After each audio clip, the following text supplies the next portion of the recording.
Hello everyone, Colin Canet here for WoodWorkWeb. Today, in 5 minutes, I'm going to tell you everything you need to know about electric sanders for your workshop. These are called orbital sanders, and the reason they're called orbital sanders is because the pattern of the pad on the bottom, it does little tiny circles, and the reason that they've gone a little bit out of favor is for that exact reason, because in doing little tiny circles, of course, part of that circle is going to be going against the grain, and we always want to be sanding with the grain, so these aren't as popular as they once were. I've actually purchased one and taken it apart so you can see exactly how they work. And this is the inner workings. This, of course, is the lower pad. The motors sit vertically and they fit into this little wheel. And as it spins, this is what creates, and if I turn this up and if you watch, you'll notice the little hole in the center. When I spin it, it's off. See how that's a little bit off center? That's what makes these do the little circular motion. Now, what they've done to help achieve better sanding after you use this, somebody went out and developed the next sander that we want to look at, and that's called the finishing sander or the quarter sheet sander.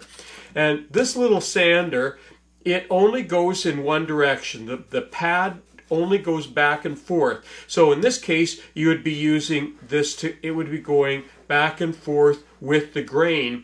And the purpose of this is to help eliminate the circles that this one might have created for you. So the last thing that you want to use is this sander, because it will now give you the finest finish that you can get.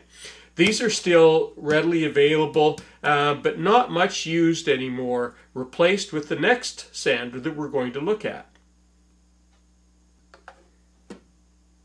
Now, the sander that has pretty much replaced both the orbital sander and the finishing sander is something called the random orbital sander.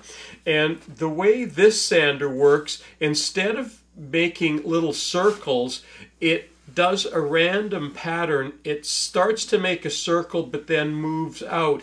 And when you look at the sanding pattern, it's very difficult to see a sanding pattern with these kinds of sanders. And that's why they do such a great job. Of course, the other things, the pads are easily replaceable, and of course there's lots of different grits available for them. And these have become very, very popular.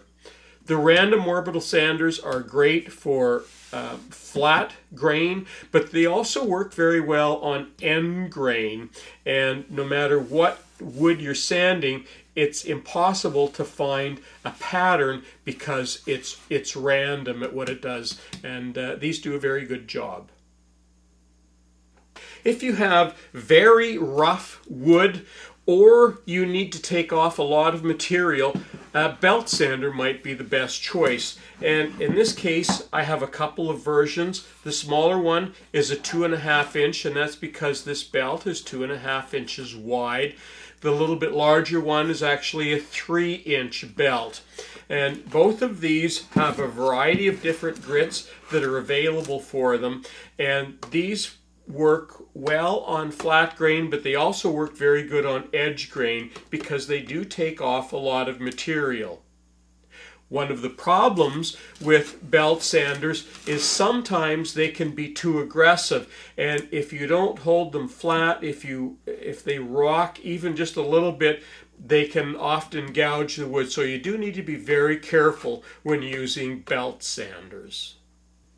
So that's a quick overview of the variety of sanders that are available and what they do and why you might select one over another for the kind of woodworking that you're doing.